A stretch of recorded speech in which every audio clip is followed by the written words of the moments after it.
ऐतिहासिक धरती, यहाँ उपस्थित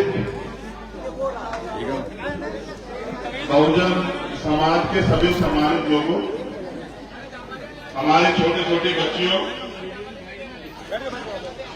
बहनों, माओ, नौजवान साथियों और मेरे परिवार के सभी बड़ों, मुझे आने में देरी हुई, इसके लिए मुझे खेद है, मैं माफी चाहता हूं आपसे। मैं इनको बच्चों को आने दे दूं। हमारे यहाँ तो यही सिखाया कि बहन बेटियों को सम्मान दिया करते हैं, आप लोग भी सीख लो, काम आएगा आप लोगों को सबके। बेटा ऊपर आ जाओ, जल्दी तेजी से आ जाओ, बेटा तेजी से आ जाओ, वहां से खाली कर दो।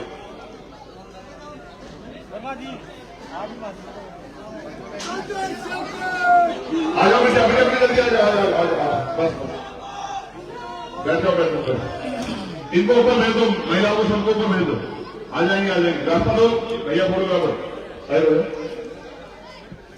तुम्हें पता है 1-1 मिनट कीमती है। बेटा जल्दी आओ, सोचा ना ऊपर चलो बेटा, ऊपर चलो, बैठो बैठो बैठो, आओ जल्दी आओ, तेज स्पीड पकड़ो, बैठो बैठो, अपने अधिकार लेना सीखो, कोई नहीं देगा मांगने से।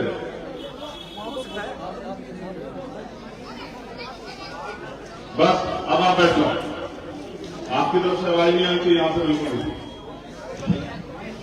मैं भारत की धरती पे जन्मे सभी संतों, गुरुओं, महापुरुषों को नमन करता हूं और यहां उपस्थित मेरे साथ चल के आए भीम आर्मी आजाद समाज पार्टी के सभी सम्मानित नेता, भाई मुकेरिया जी, भाई सुनील कुमार भुंडा जी, अमरचंद हरसोलिया जी, भाई जितेंद्र अग्रवाल साहब, रामलखन मीणा जी, रईस साहब, वीर बहादुर जी, सत्यवान जी, मुकेश चोपड़ा जी, हमारे नेता और भीम आर्मी के प्रभारी भाई अनिल भेलवाल जी और आजाद समाज पार्टी के प्रभारी भाई सतपाल चौधरी जी और यहां भीम आर्मी आजाद समाज पार्टी के सभी सम्मानित नेतागण। मुझे 9 दिन हो गए राजस्थान में। मैं ये कहूं बच्चे, पता नहीं तुम लोग क्यों लापरवाह और तुम्हें लगता है तुम्हारा राज आ जाएगा। तुम्हें मैंने बैठने कहा था, तुम्हें लगता है कि तुम मेरे बात के साथ नहीं खड़े होंगे तुम्हारी जिंदगी बदल जाएगी, ऐसा लगता है क्या? कैंप वाले वहां आपको शिक्षण दिलाए क्या?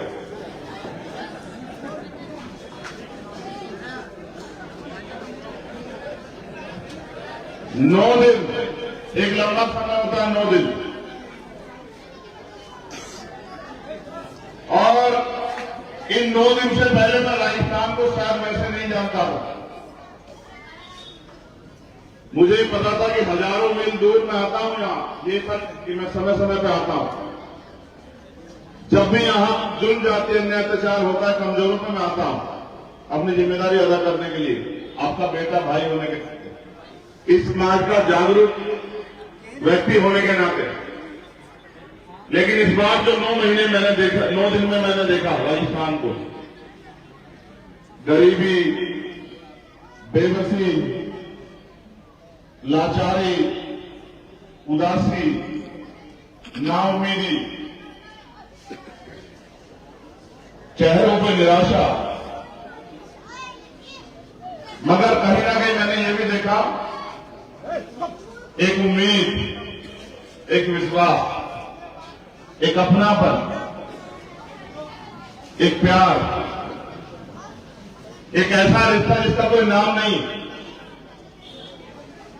क्योंकि हम रिश्तों में उनको जानते हैं जो हमारे साथ जन्म लेते हैं, हमारे गांव रहते हैं, उस घर का हिस्सा होते हैं, या फिर जिनसे हम बाद में जुड़ते हैं। लेकिन मैंने जो राजस्थान में देखा वो एक ऐसा रिश्ता है जिसके लिए मेरे पास शब्द नहीं है। 4-4 घंटे 6-6 घंटे हमारी बहनें धूप में खड़ी हैं, हमारी माएं सड़क पे इंतजार कर रही हैं, हमारी बच्चियां भूखी प्यासे इंतजार कर रही और मेरे आने के बाद जो उत्साह उनमें देखने को मिलता है, मुझे नहीं पता कि उनको मुझसे क्या उम्मीदें होंगी, भीम आर्मी से क्या उम्मीदें होंगी, आजाद समाज पार्टी से क्या उम्मीदें होंगी, लेकिन मुझे जरूर पता कि कुछ तो है जो 8 घंटे के बाद भी इंतजार करने पे लोग जाते नहीं। कुछ तो है कि रात 400 में 1 बजे हजारों की संख्या में लोग चौराहे पे इंतजार कर रहे थे। मैंने कल उनसे कहा कि यहां के दूसरी पार्टियों के लोग ये कहते हैं, आरोप लगाने के लिए कोई कहता है कि ये दूसरी पार्टियों के लोग हैं, कोई कहता है गैर जिम्मेदार लोग हैं, लेकिन रात जब मैंने 1 बजे उनको खड़े देखा, इस उम्मीद के साथ कि मैं वहां आऊंगा, तो मेरे मन में जिज्ञासा पैदा हुई और मुझे जवाब मिला कि ना ये गैर जिम्मेदार है और ना ये किसी पार्टी के हैं, क्योंकि अगर पार्टी के भी होते तो 2-1 घंटे इंतजार कर लेते। जब लोग तमाशा देखने आते हैं तमाशा देख के चले जाते हैं। अगर ये गैर जिम्मेदार होते तो 8 घंटे देरी होती कि रात के 1 बजे घर में पड़ के सोते कि भाई ठीक है, नहीं आए, उनकी गलती, हम क्या करें। लेकिन जो जवानों में जो मैंने विश्वास देखा, और हमारी माएं बहनें भी थी 1 बजे, आप नहीं जान पाओगे मुझे कितनी हिम्मत मिली। और मुझे ही नहीं, भीम आर्मी आजाद समाज पार्टी के एक नेता कार्यकर्ता को हिम्मत मिली। जब आप जालोर में लाखों की संख्या में इकट्ठा होते हैं, जब आप भीलवाड़ा में पूरी सड़कें जाम कर देते हैं, जब आप दौसा में, अलवर में, भरतपुर में, करौली में, सवाई माधोपुर में, गंगापुर सिटी में अपने संख्या बल से लोगों को रोक देते चलते देखने के लिए कि कौन आ रहा है, कौन जा रहा है, तो एहसास होता है कि विचार में कितनी शक्ति। आप घर परिवार चला रहे हैं, आप बेवकूफ लोग नहीं हैं, आप अपने परिवारों को आगे बढ़ा रहे हैं, आप बेहतर जानते हैं देश दुनिया में क्या चल रहा है। लेकिन मुझे आपसे एक कहना,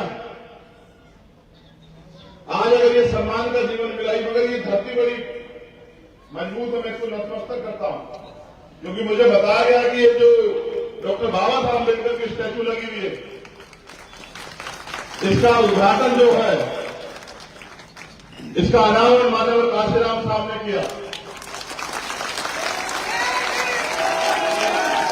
और मैं मानता हूं कि जहां महापुरुषों के पैर पड़ते हैं, जहां महापुरुषों का पसीना पड़ता है, वो धरती सोना हो जाती है, उसमें तप पैदा हो जाता है।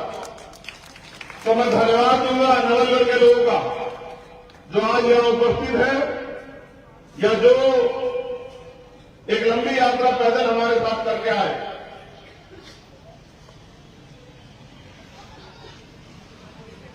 मैं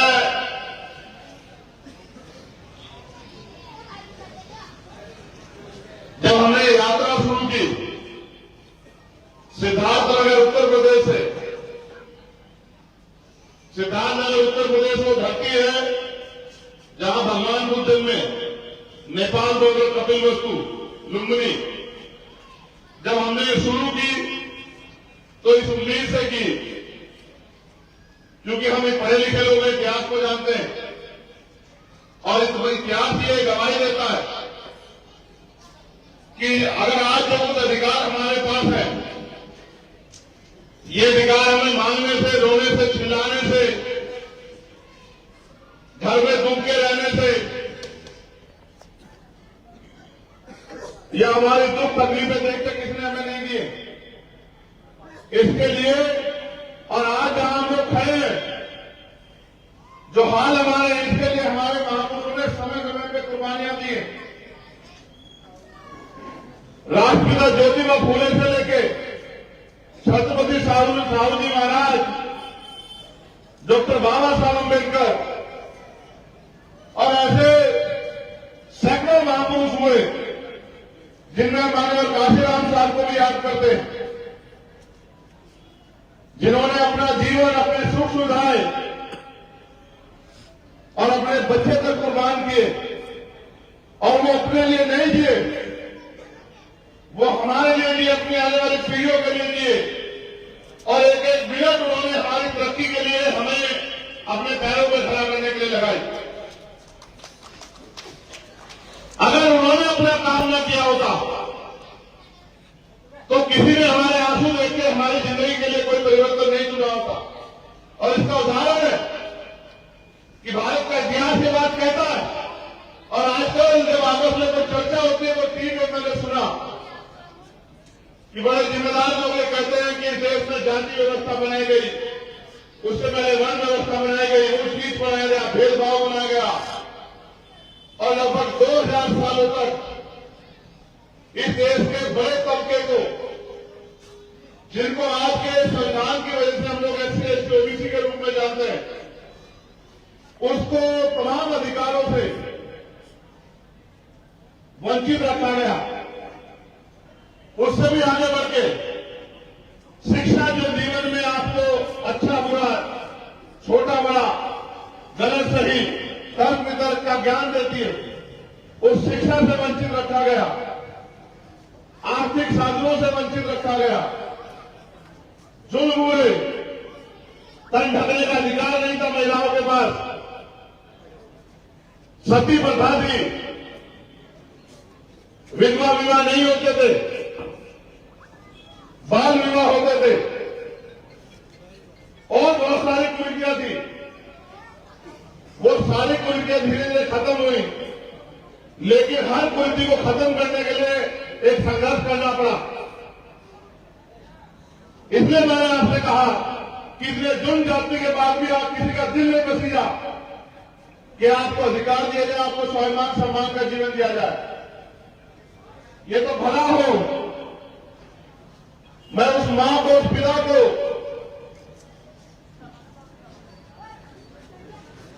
धन्यवाद देता हूं जिन्होंने डॉक्टर बाबा साहब अम्बेडकर को जन्म दिया, जिन्होंने डॉक्टर बाबा साहब अम्बेडकर को जीवन दिया और आज हम लोग उनके कर्जदार हैं। भले हम कुछ भी कहते हैं, लेकिन आप हमें जानते हैं कि 14 अगस्त 1947 को हम लोग इस देश में गुलामों के गुलाम थे। 15 अगस्त 1947 को देश आजाद हुआ, लेकिन हमें अधिकार नहीं मिले। जिनके पास 14 अगस्त को जमीन नहीं थी, आजाद होने के बाद 15 अगस्त को उनके पास जमीन नहीं आई। जिनके पास उद्योग नहीं थे, उनके पास उद्योग नहीं आए। जिनके पास दुकानें नहीं थे, उनके पास दुकानें नहीं आई। जिनके पास नौकरी नहीं थी, उनके पास नौकरी नहीं आई। अगर इस देश में कमजोरों को, शोषितों को, किसानों को, महिलाओं को, मजदूरों को अगर बराबरी का अधिकार मिला तो वो मिला 26 जनवरी 1950 को, जब भारत का संविधान लागू हुआ। आज उस संविधान की वजह से आपके बच्चे डॉक्टर, इंजीनियर, आईएएस, आईपीएस बनते हैं। आज उस संविधान की वजह से आप पार्षद, सरपंच, जिला परिषद के मेंबर, विधायक और एमपी बनते हैं। आज उस संविधान की वजह से हम पे वोट का अधिकार है। मैं बहुत गैर जिम्मेदारी से नहीं, पूरी जिम्मेदारी से बात कह रहा हूं, पढ़ा लिखा वकील होने के नाते। आज भी स्पोर्ट्स छूट राजस्थान में मैंने देखा अपनी आंखों से। आज भी भेदभाव। और अगर पिछले 4.5 साल आपको याद दिलाऊं तो मैंने देखा उन प्रकार रेगल के साथ क्या हुआ। मैंने देखा जुगेंद्र मेघवाल के साथ क्या हुआ ऊंचे रखने पे। मैंने देखा इंद्र मेघवाल के साथ मट्टी छूने पे क्या हुआ। मैंने देखा कार्तिक भील को अपने लोगों की लड़ाई लड़ने के बाद बाल के साथ क्या हुआ। मैंने देखा नासिर जुरैद के साथ क्या हुआ। मैंने देखा टीकाराम मीणा जी के साथ क्या हुआ। और जब मैं आया तो जब मैं लोगों से बात करता तो लोग मुझे बताते हैं, हमारी माए बहने, कि पाली और बहुत सारा ऐसा क्षेत्र है जालोर जहां आज भी सुनने में बड़ा डरावना लगेगा, लेकिन क्योंकि जाना मैंने तो इसलिए कह रहा हूं कि सत्य है।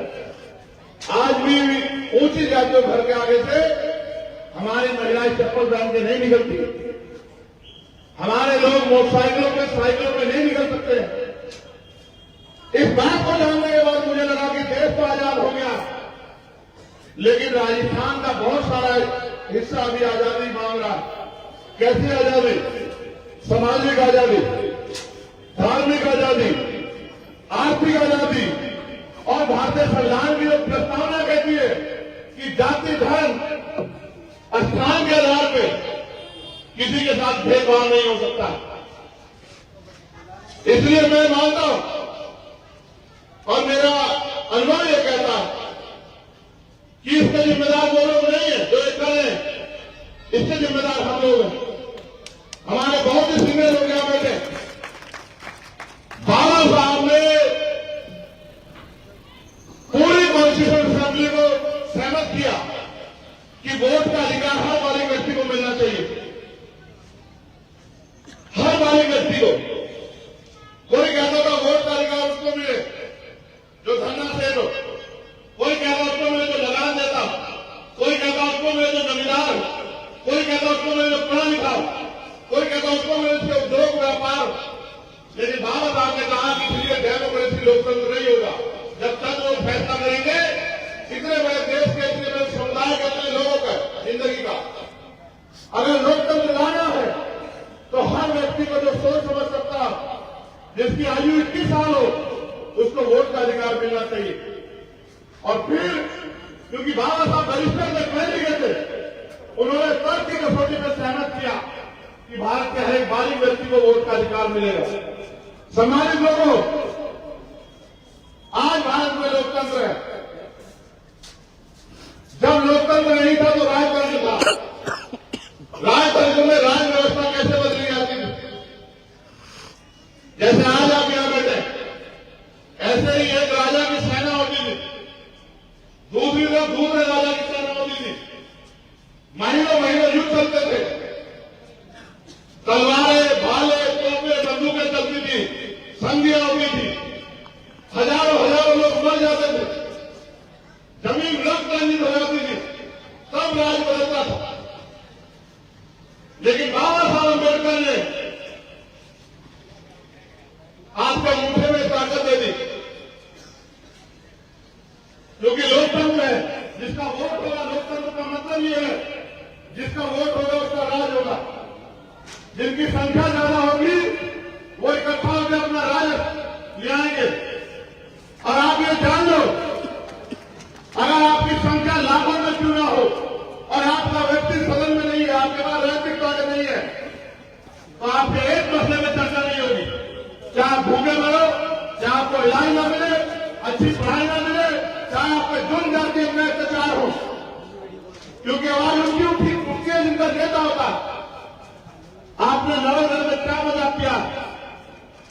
जिनके 5-7 हजार वोट है उनका नेता है, और जिनके लाखों वोट हैं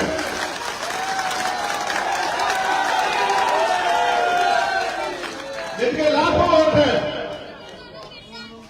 उनकी गलियों की हालत देखो, उनके घरों की हालत देखो, उनके बच्चों के भूखे पेट देखो। ये बात मैंने आपको इसलिए कहनी पड़ी क्योंकि आपने लोकतंत्र की हत्या की।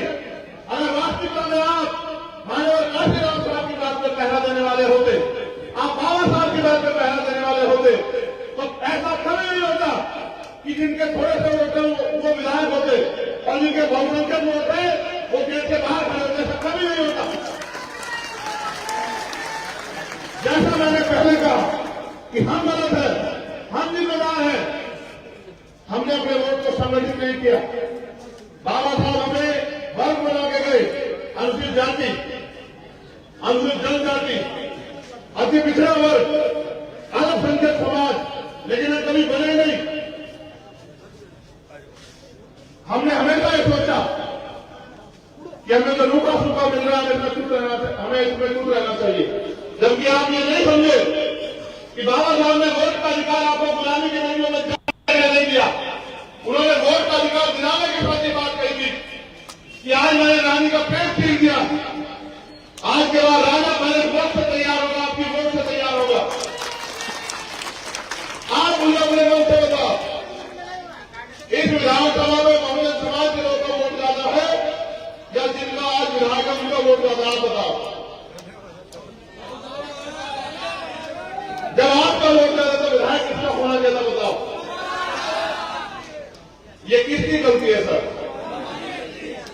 अच्छा, आप ये भी सुनो, आपने विधानसभा में चर्चा सुनी कि इंद्र मेघवाल के साथ अन्याय क्यों हुआ?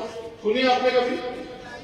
मुझे रखने में जितेंद्र मेघवाल की हत्या कर दी गई, क्या आपने कभी कोई चर्चा सुनी? कार्तिक भील का परिवार आज केंद्र बैठक का कभी आपने चर्चा सुनी? ओम प्रकाश रैगर ने उसके पिताजी को पीटा गया, वो थाने में रिपोर्ट लिखवाने का पुलिस ने भगा दिया और ये कह दिया उल्टा अपने खिलाफ मुकदमा लेकर अपने पिता के खिलाफ, तो चाचा के खिलाफ वो गली गली घूमता रहा, फिर उसने सुसाइड कर लिया। इस उम्मीद के साथ मुझे पत्र लिखा, पत्र में लिखा उसने कि भाई चंद्रशेखर आप आना और मुझे न्याय दिलाना। 3 दिन तक उसकी लाश को लेकर हम लोग लड़ते रहे रूपनगढ़ तहसील पे, हॉस्पिटल में बैठे रहे 4 दिन तक। सरकार के लोगों ने वादे किए, पुलिस ने वादे किए, और फिर वही जो सदियों से होता रहा, धोखा, झूठ, फरेब।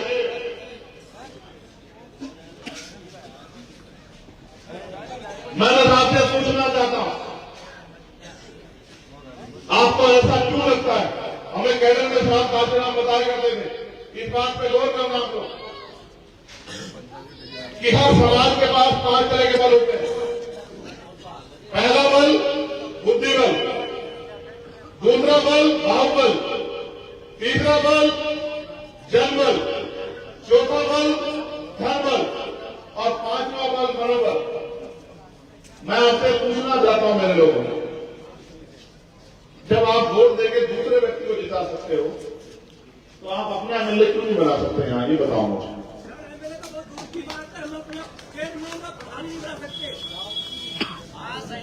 बिल्कुल सही है सर, बिल्कुल सही है।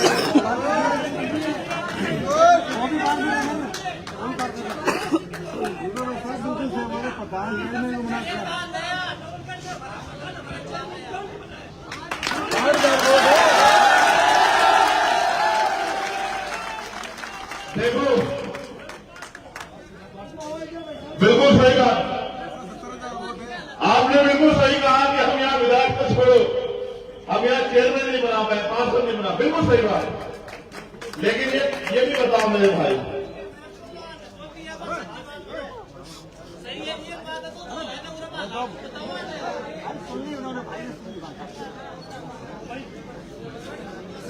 इसके लिए एक सर हर आदमी अपनी बात मत कहे, मेरी बात पे गौर कर ले। इसके लिए हम ही जिम्मेदार हुए ना, ब्लैक शर्ट वाले हुए। हाँ, छोड़ दो बस। देखो मेरी बात सुनो, मैं आपको समझा सकता हूं, मैं आपको रास्ता दिखा सकता हूं, मैं आपका अंगूठा नहीं पकड़ सकता हूं, आप अच्छा बुरा खुद समझ सकते हो। आज हालात क्या, जो पढ़े लिखे भाई यहां होंगे और जो पुराने मिशनरी लोग होंगे, अपने दिल पे आ करके पूछो, क्या 5 साल बाद कोई सरकारी नौकरी रहेगी देश में?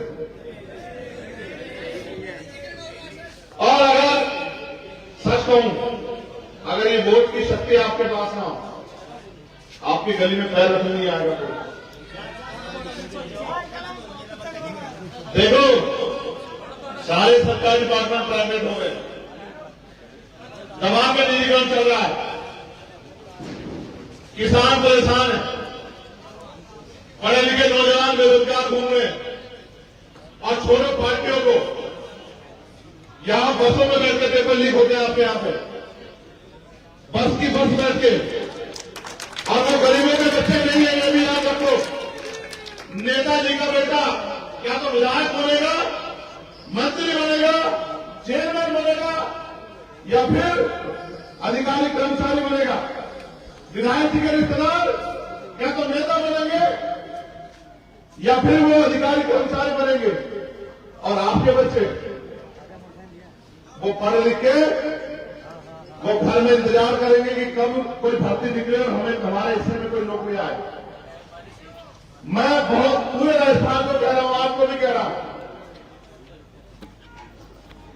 आप अपनी समस्याओं का एक लिफाफा बना लो और वो लिफाफा मुझे दे दो। और मैं आपसे 10-20 साल नहीं मांग रहा हूं, फिर आप काम पे लग जाओ 2 महीने के लिए, जितना समय बाकी है, और फिर आप एक एक आदमी, जैसे आज मैं आपसे कह रहा हूं, एक आदमी रोज एक आदमी को तैयार करे कि भाई देखो हमें बहुत दिन हो गए दूसरों को अवसर देते हुए, अब हमें अपनी ताकत बनानी है, क्योंकि जब हमारी ताकत नहीं होगी, साहब कहते हैं जिनका नेता नहीं होता उनकी कोई बात नहीं होती। वो कहते हैं जिनका दल नहीं होता उनके पास बल नहीं होता, जिनके पास बल नहीं होता उनकी समस्याओं का हल नहीं होता। इसलिए आपसे कह रहा हूं, रुक जाओ भाई, रुक जाओ, ये तो मैं 9 दिन से सुन रहा हूं। देखो एक काम करो बस, और ये बताऊंगा क्यों करना है, ये भी बताऊंगा। आज के बाद एक आदमी रोज एक आदमी को तैयार करे जो हमसे सहमत नहीं था, और जितने दिन बाद वोट गिरेगी, चाहे 40 दिन बाद या 42 दिन बाद, आप चेक करना आपकी संख्या यहाँ 50-60 हजार हो जाएगी। और 50-60 हजार जब लोग आप अपनी पार्टी अपने झंडे को मजबूत करोगे तो आपका विधायक जीतेगा। जब आपका विधायक जीतेगा, ताली में बजाओ, गौर से सुनो, आपका ध्यान बढ़ जाएगा। आज के हालात प्रदेश में ये है कि नेक टू नेक फाइट है। जिनके पास 4-5 एमएलए होंगे उन पे कुर्सी के 2 पाने होंगे। हम जिसको चाहेंगे वो कुर्सी बैठेगा, और हमें बहुत दिन हो गए उनको बिठाते हुए, हम अपने लोगों को बिठाना चाहते हैं कुर्सी पे। अब हमारे लोग पीछे खड़े होकर तमाशा नहीं देखेंगे। जिसको बीजेपी को रोकना वो हमारे लोगों को ताकत दे, हमारे लोगों के साथ खड़े हो। कहिए ये थे हम नहीं हो, छोड़ो। आप मुझे एक बात का जवाब दो, अगर ये दूसरी पार्टी इतनी अच्छी होती है, इनके हाथ सरकार हमारे लोग करते हैं कि अगर हमने इनका साथ दिया तो बीजेपी आएगी, इनको मांग करने पड़ते, ये तो यही थे ना केस में, आप बताऊंगा तब इन्होंने आपको विश्वास क्यों नहीं दिए। बाबा साहब इन्हीं के राज में कितने अपमानित हुए, खून के आंसू हुए, और इनसे लड़ते रहे कि नहीं, जब आप देश की बात करें तो मेरे लोगों के बारे में सोचो। इसलिए आपसे कह रहा हूं कि इन सब के होते हमें कुछ नहीं मिला। आज हम समझने लगे, जानने लगे, पढ़े लिखे हो गए, तो ये हमें रास्ता बता देंगे, उन्हें रोक दो। हम इनको रोकने में अपनी एनर्जी लगाए या खुद को आगे बढ़ाने में अपनी एनर्जी लगाए, आप बताओ। एक आदमी जब दरवाजा गेट पड़ कर खड़ा रहेगा, किसी को अंदर नहीं जाने देना, किसी को बाहर नहीं जाने देना, वो मजबूत होगा, जो अपनी मंजिल का सफर तय करेगा वो मजबूत होगा, आप बताओ। इसलिए आपसे कहना चाहता हूं, खाली नारों से काम नहीं चलेगा। अपनी आने वाली पीढ़ियों के बारे में सोचो। ये जो बच्चे आप दीवारों बैठे हैं, अपनी आने वाली नस्लों के बारे में सोचो, और ये भी पूछो खुद से कि जो अधिकार हमें मिले हैं, अगर हमने अपनी आने वाली पीढ़ियों के लिए बचा के नहीं रखा तो आने वाली पीढ़ी हमसे क्या सवाल करेंगे, नहीं करेंगी, और हमारा स्वागत कैसे करेंगे। अगर कोई पिता अपनी संपत्ति को बेच दे, लुटा दे, तो उसकी संतान उसकी इज्जत नहीं करती है। बाबा साहब ने अपनी 4 बच्चों को कुर्बान के अधिकार हमें दिए थे, और आज हम लोग उनके दिए गए अधिकार को नहीं बचा पा रहे। रोटी कपड़ा मकान आपको मिल जाएगा, लेकिन स्वाभिमान सम्मान का जीवन नहीं मिलेगा। अगर स्वाभिमान सम्मान का जीवन चाहिए तो उसके लिए कुर्बानी देनी पड़ेगी, कीमत चुकानी पड़ेगी। और जिस कौम में, जिस समाज में कुर्बानी देने का, कीमत चुकाने का जज्बा नहीं होता, वो समाज कभी आगे नहीं बढ़ता, ना स्वाभिमान सम्मान प्राप्त करता। इसलिए आपसे कहना चाहता हूं, आज अपराध होने पर न्याय नहीं मिलता, जबकि न्याय जनहित अधिकार है। आज कोई बोलता है तो सरकारी मशीनरी का दुरुपयोग हो जाता है। सीबीआई, ईडी, इनकम टैक्स, केंद्रीय स्टाफ मूव करती है, एनआईए झूठे मुकदमे जेल, और जब मेरे जैसे लोग इनसे नहीं करते तो फिर ये गोली चलाते हैं। मेरा समय अच्छा है क्योंकि मेरे कंधों पर जिम्मेदारी, मेरी जान तो बच गई। जिस दिन मेरे ऊपर गोली चली उसी दिन मैंने तय कर लिया ये जीवन मुझे मिला मेरे संतों गुरुओं महापुरुषों के आशीर्वाद से और मेरी मां बहनों के आशीर्वाद से। मैं एक एक मिनट समाज को जगाने में लगाऊंगा, जब तक समाज अपने पैरों पर नहीं खड़ा होता मैं रुकूंगा नहीं। इसलिए जैसे मेरा जन्म भरा मैंने अपने साथियों में कहा कि तैयारी कर लो। ये लोकतंत्र के साथ किसी के पिछले कुछ बड़े क्रिया के हाथ नहीं फैलाएंगे। आज हालात ये है, अगर बच्चों की शादी करानी हो तो उधार पैसे लेने पड़ेंगे, बच्चा पढ़ाना हो तो उधार पैसे लेने पड़ेंगे, इलाज कराना हो तो साहूकार से उधार पैसे लेने पड़ेंगे। देश को आजादी में 70 साल से ज्यादा हुआ, हमारे हिस्से में क्या आया? कितने लोगों को जमीन मिली, कितने लोगों को रोजगार मिले, कितने लोगों को उद्योग धंधों में हिस्सेदारी मिली। और ये सरकार के हाथ में, सरकार चाहे तो आपके सबके मकाने कैसे पक्के बना दे बढ़िया। सरकार चाहे तो सबके लिए, गरीब के बच्चों के लिए भी अच्छी शिक्षा की व्यवस्था कर दे, अच्छे इलाज की व्यवस्था कर दे। कल मैं कोटा में था, कोटा शिक्षा की नगरी, लेकिन मैंने देखा बड़ी बड़ी बिल्डिंग बनी हुई है, फीस है 2-2 लाख रुपए। आप बताओ आपके कितने बच्चे वहां चले जाएंगे पढ़ने के लिए? और अगर आप, ये मेरा गरीब समाज कोचिंग सेंटर में नहीं जा सकता, तो कोचिंग सेंटर हमारे लिए तो नहीं है ना, तो हमारे बच्चे शिक्षित लोग कैसे आगे बढ़ेंगे? आज सरकारी स्कूल खत्म किए जा रहे हैं। बाबा साहब ने कहा शिक्षा श्रेणी का वो तुम्हें जो पिएगा वो दहाड़ेगा। शिक्षा हम पे एहतियात थी, लेकिन आज शिक्षा खत्म किया जा रहा है। जैसा मैंने कहा लिफाफे में अपनी समस्या बना लो और मुझे 6 महीने का समय दे दो आप लोग। 6 महीने में अगर आपकी समस्या हल न की तो आप मुझे कहना कि चंद्रशेखर कुछ नहीं हो पाया। लेकिन इस सब के साथ कि आपको मुझे वो ताकत भी देनी पड़ेगी कि मैं इनके हलक में हाथ देकर इनका आपके अधिकार लेकर निकाल सकूं, वहां से इनके झगड़े में हाथ दे सकूं। अगर आप ये कहो कि राजनीतिक शक्ति के संभव है तो ऐसा नहीं है। हम 5 लाख लोग भी जयपुर में 5 दिन बैठे रहेंगे, कोई भी सुनेगा नहीं। लेकिन अगर हमारे 5 एमएलए भी होंगे तो पूरी सरकार को हमें सुनना पड़ेगा। इसलिए आपसे कहना चाहता हूं, आप अपनी ताकत बनाओ और लोकतंत्र की हत्या मत करो। आपकी वोट से अगर ऐसे लोग ताकतवर होंगे तो फिर वो आपका भला नहीं करेंगे। इसलिए आपकी शिकायत कर रही है कि विधायक जी ने ये नहीं किया, विधायक जी ने वो नहीं किया। मैं कह रहा हूं नीचे से ऊपर तक संगठित होकर अपना बनाओ और विधायक जी को भी बताओ कि जो हमसे छल करेगा हम उसको विधायक छोड़ो, चेयरमैन भी बनने लायक नहीं छोड़ेंगे, पार्षद बनने लायक नहीं छोड़ेंगे। अगर आप अपनी शक्ति का एहसास नहीं कराओगे तो वो आपको गुलाम समझ के कुचलते रहेंगे। इसलिए आपसे कहना चाहता हूं नौजवान साथियों, आज हमारे कंधों पर जिम्मेदारी है अपने समाज को कंधों पर उठा के आगे बढ़ाने की। नौजवान सिर्फ नारों तक सीमित न रहे, नौजवान जिम्मेदारी उठाए। जैसे वो अपने परिवार की जिम्मेदारी उठाए, समाज की जिम्मेदारी उठाए, अपने प्रदेश और देश की जिम्मेदारी उठाए और जिम्मेदारी उठाए बाबा साहब अम्बेडकर के संविधान की रक्षा की, उसको लागू कराने की। क्योंकि जिस दिन भारत का संविधान पूर्ण रूप से लागू होगा उस दिन भारत सोने की चिड़िया बनेगा, उस दिन भारत सम्राट अशोक के सपनों का भारत बनेगा, उस दिन अम्बेडकरवाद का राज आएगा। अभी अभी बिहार में जातिगत जनगणना हुई, आपने ध्यान दिया, उसके आंकड़े जारी हुए और आंकड़े कहते हैं कि 90% आबादी बिहार में बहुजन समाज की है। दलित, पिछड़े, आदिवासी, मुसलमान, जैन, सिख, बौद्ध, पारसी, ईसाई, और आप राजस्थान में करा लो। अगर 90% नहीं की तो मुझे कहना, लेकिन ये 90% लोग अगर इनका राज नहीं जा रहा तो उनका मनोबल क्या हुआ?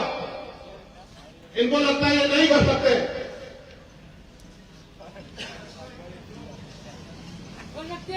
इसलिए आपसे कहना चाहता हूं, अभी नहीं तो कभी नहीं। आज स्थिति करोड़ मरोड़ की है, आगे बढ़ो, ताकत बनाओ, संगठित हो, लोगों को जागरूक करने का काम करो और अपने अधिकार छीन के ले लो। कोई आपको मांगने से कुछ नहीं देगा। और अगर आपने कर लिया तो आपकी तरक्की को राजस्थान में कोई रोक नहीं सकता है। और जो सामंतवाद का कर राजस्थान बना हुआ है, इस सामंतवाद की जड़ें खोल जाएंगी 2023 में। अगर आपने अपनी ताकत बना ली, क्योंकि हमारी वोट से ताकत में आ गए और हमारे लोगों का शोषण कर रहे हैं। इसलिए मैं धन्यवाद दूंगा भाई अनिल जी का, जो हमारे नेता हैं और बहुत लंबे समय से यहाँ काम कर रहे हैं, जिन्होंने गली गली जाते लोगों को जगाने काम किया। उनकी पूरी टीम का धन्यवाद करूंगा। उन्होंने अपना कैरियर छोड़ के, अपनी नौकरी छोड़ के, वो नौकरी करते थे, उन्होंने वो इस मूवमेंट का हिस्सा बने, क्योंकि उनके मन में समाज के दर्द है। और मैं मानता हूं अगर आपने ऐसे नौजवान को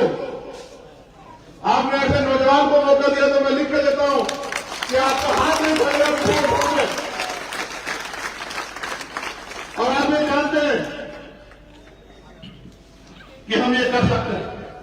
ये हमारे बाएं हाथ का खेल है, हमारे अंगूठे का खेल है। मैं आपसे आग्रह करूंगा कि आप सब अपनी जगह पे खड़े होकर मेरे साथ भारतीय संविधान की प्रस्तावना को दोहराएं और भारतीय संविधान की रक्षा का संकल्प लें। आप दीवार के लोग मत खड़े होना, आपने पहले गलत जगह चुनी, नहीं बैठो, तुम लोग मत खड़े होना बेटा। तुम में से अगर किसी को चोट लगी तो मैं जवाब नहीं दे पाऊंगा।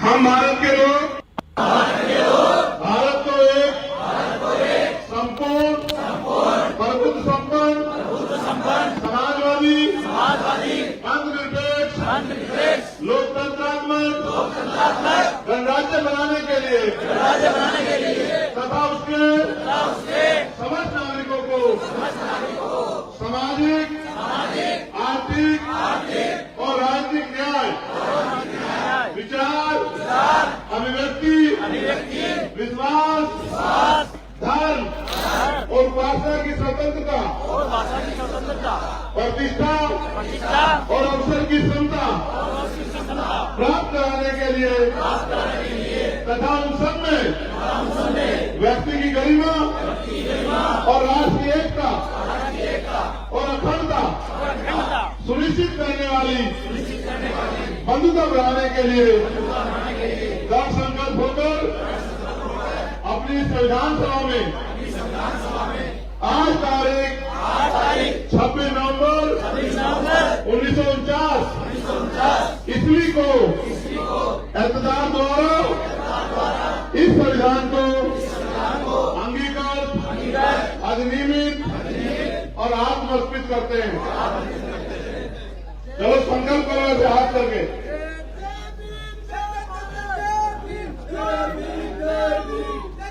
हम ये संकल्प लेते हैं कि भारतीय संविधान की रक्षा करेंगे, सुरक्षा करेंगे और भारतीय संविधान को पूर्ण रूप से लागू कराकर बाबा साहब डॉक्टर भीमराव अम्बेडकर के सपनों के भारत का निर्माण करेंगे। हम जिस तरह से अपने परिवार की रक्षा करते हैं, अपने परिवार का ख्याल रखते हैं, अपने समाज का ख्याल रखेंगे।